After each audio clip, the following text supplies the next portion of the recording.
the chiropractic crew. This is Dr. Scott Haggerty. And hey, guys, listen, I wanted to take a little bit of time today for us to be able to have a conversation about some really important topics because, as I'm sure many of you have seen right now, it sure seems like a whole heck of a lot of people are getting really sick right now. So, if you guys are watching this on here, what I'd like you to do is if you have questions about something that we talk about, go ahead and drop a comment in. So, I'll be more than happy to answer any questions that you have. So, the main goal of my conversation today here on these platforms, wherever you are, do me a favor. If you're watching this live, go ahead and drop a comment and say hi. Love to hear from you.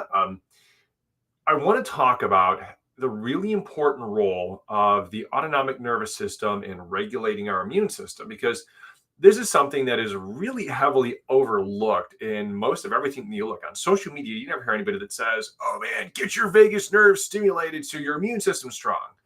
Well, I will tell you this, by not knowing about that, it is a major league whiff in what you can do to really boost up your immune system. And I can tell you this because in working with chiropractic as a doctor now for the last near 11 years, I've seen the effects directly, right? We have so many patients who over the course of my career have come in who had major league immune issues, sick all the time. They start getting adjusted, their immune system gets stronger, and they're fighting off things they never could fight before. And if you understand the basics, right, about how the immune system and the nervous system connect, this will make a lot of sense. And I didn't understand this until we really got into chiropractic school because I got better, right? Like when I was a chiropractic patient, I went from having crazy allergies and sick all the time and long history of infections to all of a sudden now over the course of the last 20 years, like it's incredibly rare for me to get sick. And so you don't understand what's happening. You're just like, wow, this is a really cool effect of this getting adjusted thing. But let me take you back to this really important role of the autonomic nervous system when it comes to its ability to strengthen and engage and activate the immune response. So there is this critical balance between these two systems, the sympathetic nervous system, which is the fight or flight side of the nervous system, and the parasympathetic, which is rest, digest, growth, development, healing. This section, this division of the nervous system, is what regulates our body's ability to fight off infections. And this is a really important role because there's a well documented shift that occurs if the immune system is not well balanced. And this becomes really important because if we have a nervous system that is too dominant towards the sympathetic fight or flight nervous system, it takes away what is called cell mediated immunity. The ability of the body's recognition of injured cells that have been infected by a virus or bacteria and then come in, kill off those cells, mark them then with antibodies, and switch over into long-term immunity.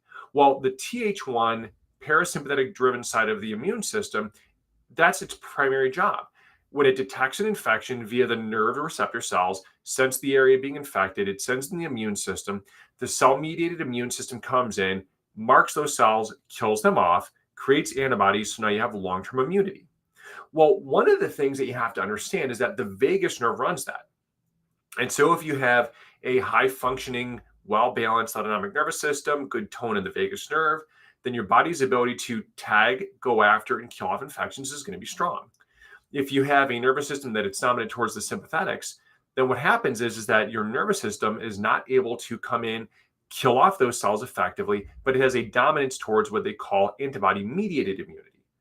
And so this becomes a big issue because now your immune system is super susceptible to getting infected and it has a low ability to fight off the infections.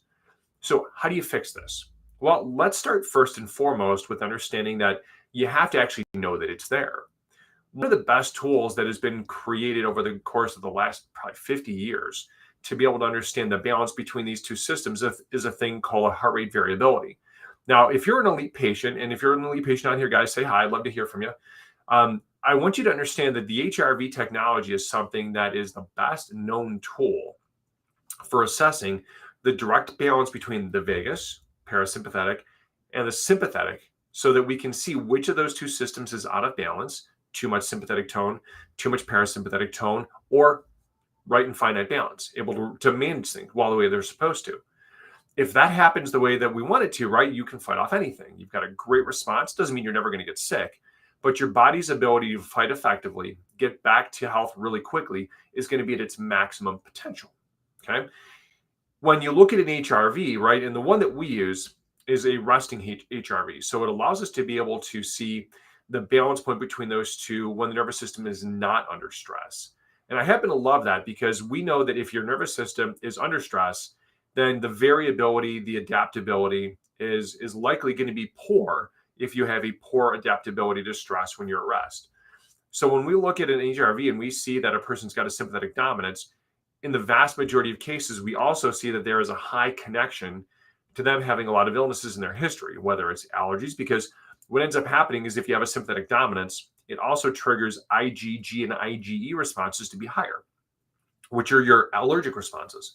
So if this is something that you deal with, understand that there is a strong connection between poor vagal tone and the activity of your sympathetic nervous system. So that we get so many people who come in and they'll have a long history of allergies and they start getting adjusted and we start to see improvements in their allergies. But right now, when you're talking about getting into cold and flu season, right? We can take all the vitamins in the world. We can do all of the right stuff with our nutrition.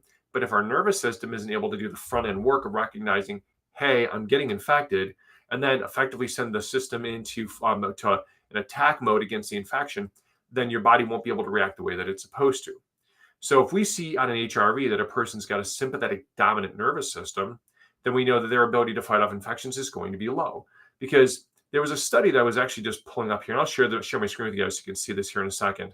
But I happen to love it because these research studies about things like the vagus nerve and its function are really cool because they give you the ability to go and see what the research is telling us, because this is well documented, right? These are things that have been long known in the scientific community that tell us that the vagus nerve is way more important than just, feeling calm and being able to meditate. It also has this really critical role in the immune system. So let me go ahead and share my screen with you so you can take a look at this.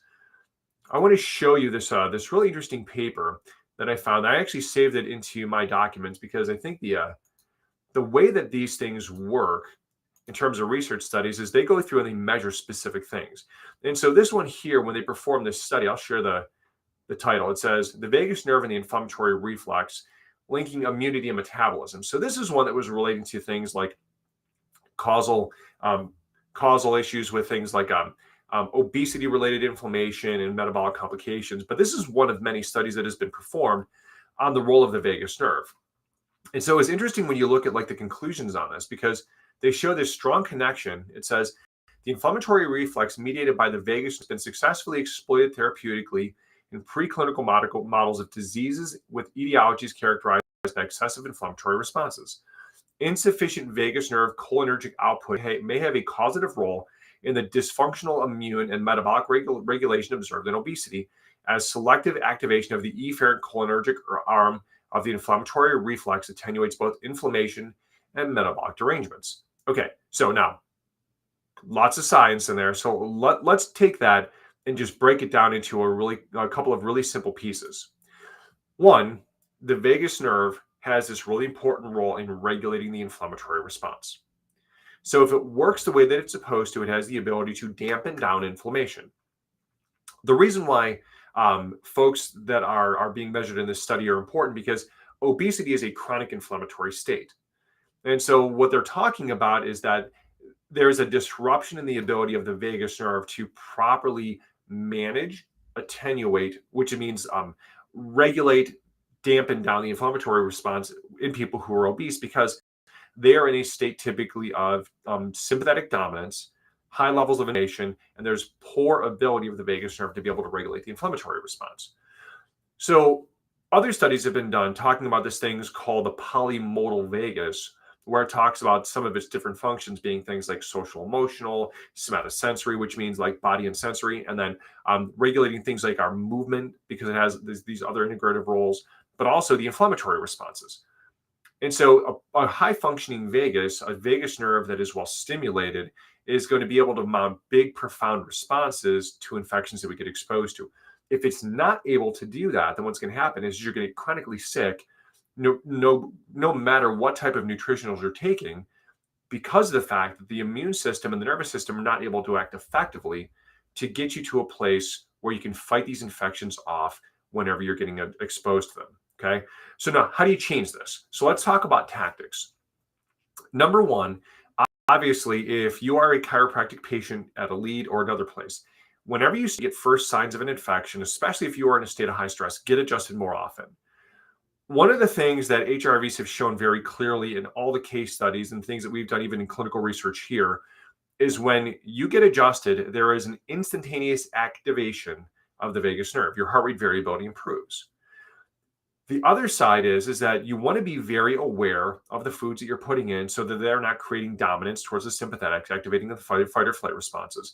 So you want to try and eat low inflammatory foods, right? Because all inflammation, all stress in the body can change that balance point between the vagus nerve and the sympathetics. So low inflammatory foods means that you want your predominant diet to be one that is like fruits and vegetables, lean meats, organic foods, not GMO foods, not pesticide-laden foods. You want to have, lots of nuts and seeds, and you want to have lots of seasonings like garlic and curcumin and stuff like that in your diet, because those are all very anti-inflammatory. If you're a chocolate lover, you'll hear that. You want to hear this because, having a little bit of high purity dark chocolate, like 85% or greater dark chocolate, has a really significant immune enhancing effect. If you are a wine lover, having one glass of red wine per day has been shown to dramatically lower the inflammatory response within the body, which is a great thing because the less inflamed you are, the stronger your immune response is.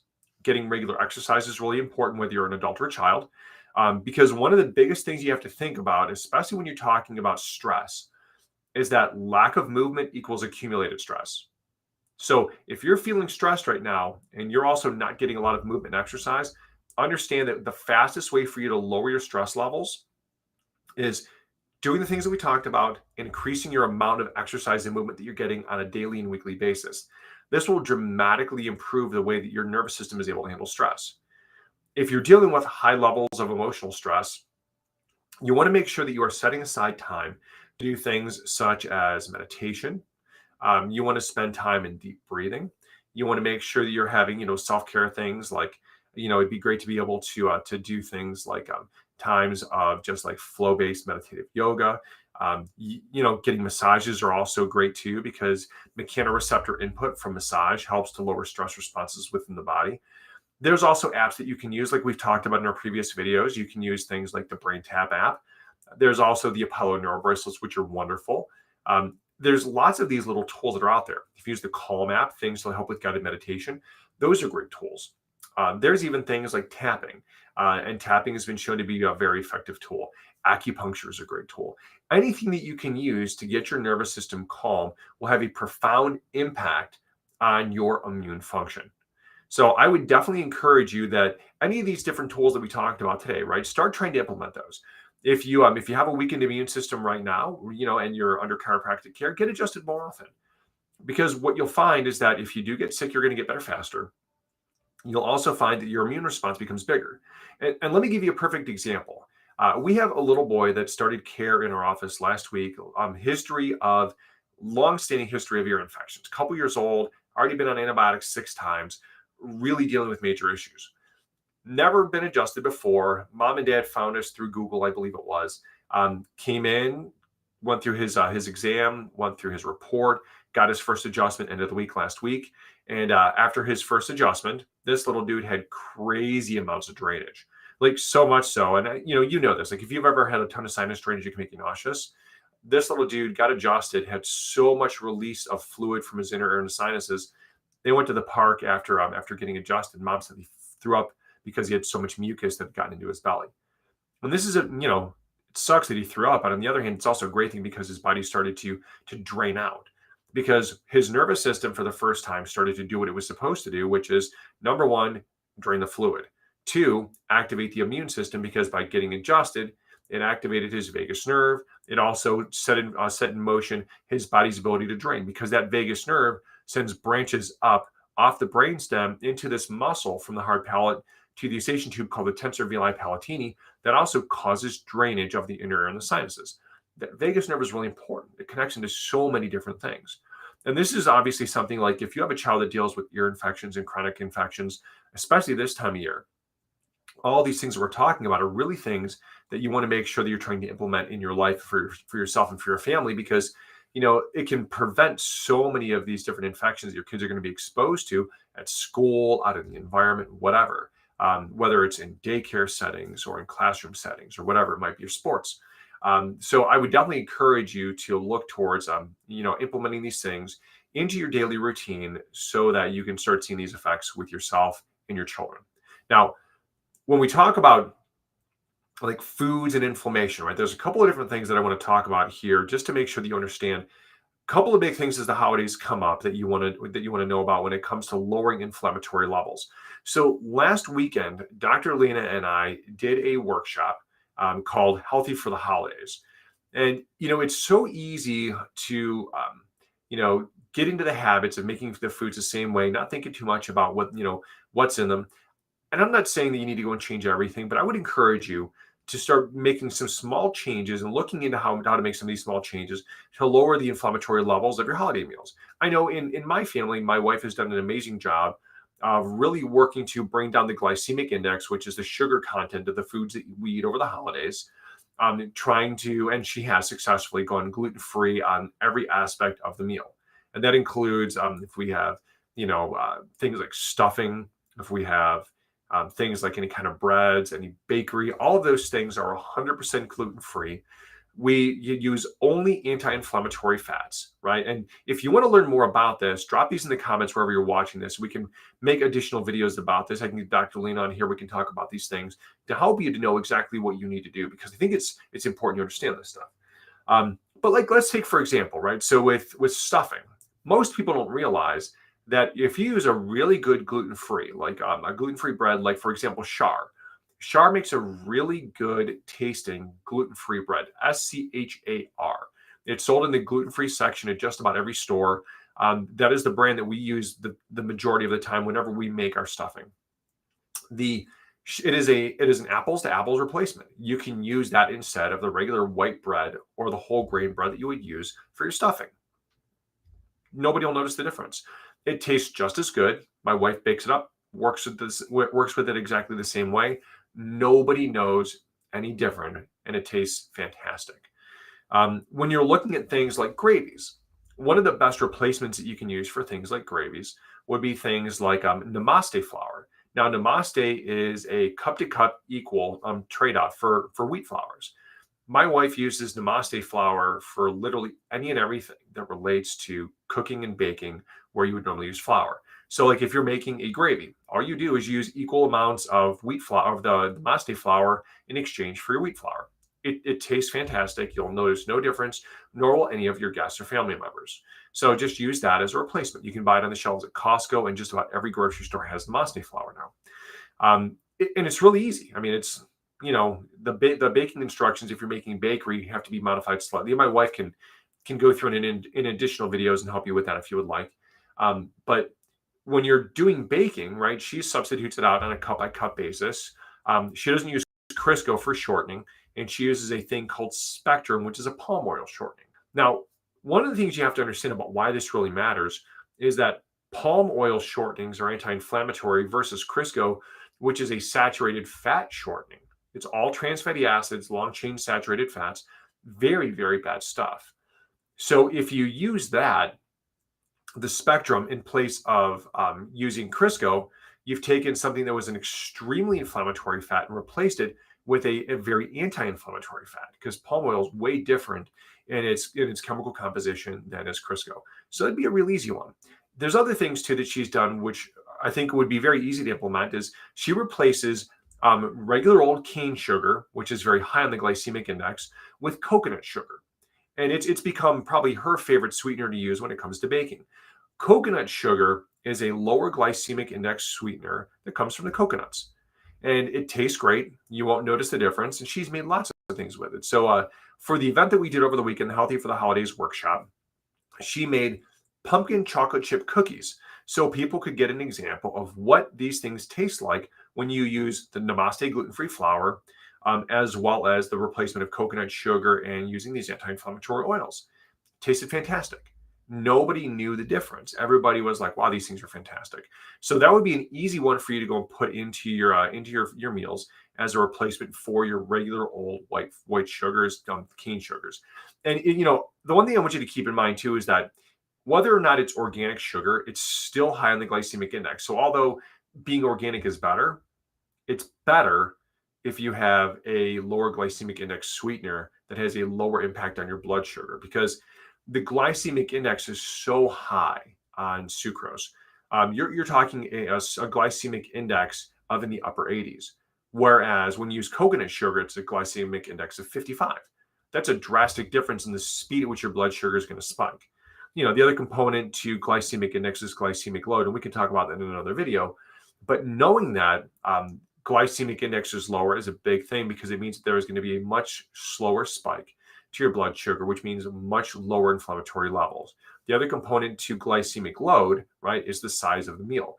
So glycemic index, one piece, glycemic load, the other. So there's always the glycemic index, speed of absorption, coupled with the size of the portion. And so if you look at those two things together, right, there are two parts to the same equation. You have a high glycemic index food with a high glycemic load, a large portion, you're going to have massive inflammation inside of your body, which will also trigger a big inflammatory response and a big sympathetic response, which will lower down your immune system. So hopefully it makes sense how some of these things connect together, and hopefully some of these tips will give you some tools that you can utilize here for this holiday season. I know Dr. Lena and I had a great time talking to the folks at the Healthy for the Holidays workshop. And if you don't know much about this, this was an event that we did for Rise and Love. It is a wonderful charity founded by Barb Sternberg. We love it because it's just a service organization. And they are so giving. They are, we're partnering with them right now in our office to get Christmas presents for folks in our community, the surrounding metropolitan area that are less fortunate, that if we don't help and step up, they will not have Christmas presents. And so if you are a patient of Elite Family Chiropractic, look, they're going to be coming here at the front desk very soon. But definitely go ahead and grab those tickets, because there's going to be so many kids here in our community that are going to be in need. And we love to support Barb and the folks at Rise and Love, because they just do such a great job of trying to serve the exact needs of those people here who are in need in our community.